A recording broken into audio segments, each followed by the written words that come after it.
It was 1998.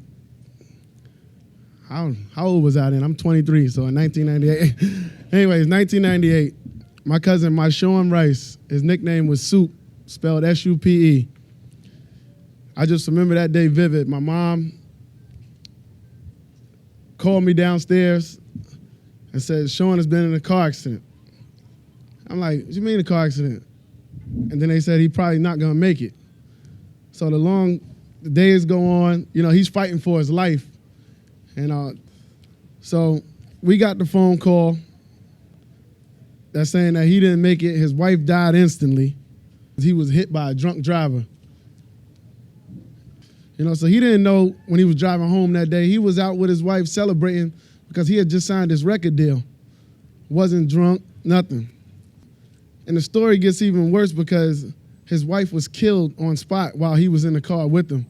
And they left behind 2 children. When your wife, and husband go at the same time, and then I got to see the little children growing up, I feel like, and I don't have any kids, but I got to be a father figure to them when I see them all the time. When I look in their face, I got to see my cousin, and I always feel like he's talking to me, telling me, to finish your dream. One thing you got to do is finish your dream. You started something, now you got to finish it. So today I'm just left with a memory, and that situation right there, because he was the first one to go out and do what he had to do, the first one to show you about if you got a dream, pursue your dream, that not only changed me, but it changed my family for the rest of our lives. I have a cousin right now who played basketball. His life was never the same. He was overseas playing basketball. He couldn't go back overseas anymore because it damaged him to the point where he couldn't focus on anything else but my cousin Myshaun. So today, I just felt like I needed to come out and tell you this because it still affects me. Today I lived through a memory. I got a tattoo on my arm right here. Anybody who sees it, it says his name, Soup, and it says 3/21/98. That's the day that, he was designated dead. And a question mark and a question mark. So when people see the date and the question mark, they always ask, what's the question mark? So then I tell people a little bit of the story when I see them, but the question marks for the day God lets me see him again. I've been in situations where I've been out before, but I've never, ever got behind the wheel drunk. I've always had somebody responsible enough, and we have safe ride solutions, transit, train, call a cab, even designate a friend. If you out that night, somebody has, if they're a real friend to you, somebody will take the back seat and say, I'm not gonna drink tonight. And that's what good friends will do.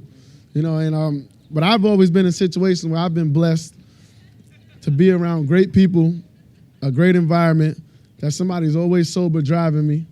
Even if you're tired, it not even gotta be a drink. You could be tired, fall asleep behind the wheel. If we out, somebody has to be responsible. But one thing I know is if you're drunk driving, even if you had one drink, some people's tolerance levels is different than others. Because of body weight, size, different kinds of shapes and forms of people, it could be one shot, one drink, that's one too many. Trust yourselves.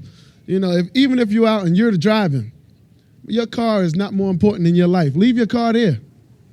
And today I just wanted to share my story with you because I think that our community is great. I love being in Baltimore. I love being around the people, and I love being around fans. And we all love to have fun, but that fun is not worth taking somebody's life. You can do many things to have fun and not worrying about taking somebody's life when you go out. Trust me, I'll be one of the people you'll see out. I'm not bashful. I like to have fun, but you will never see me drunk or in a situation where I'm drunk driving. Especially after what we're gonna do this season too. All these wins we're gonna be around here. Listen. So,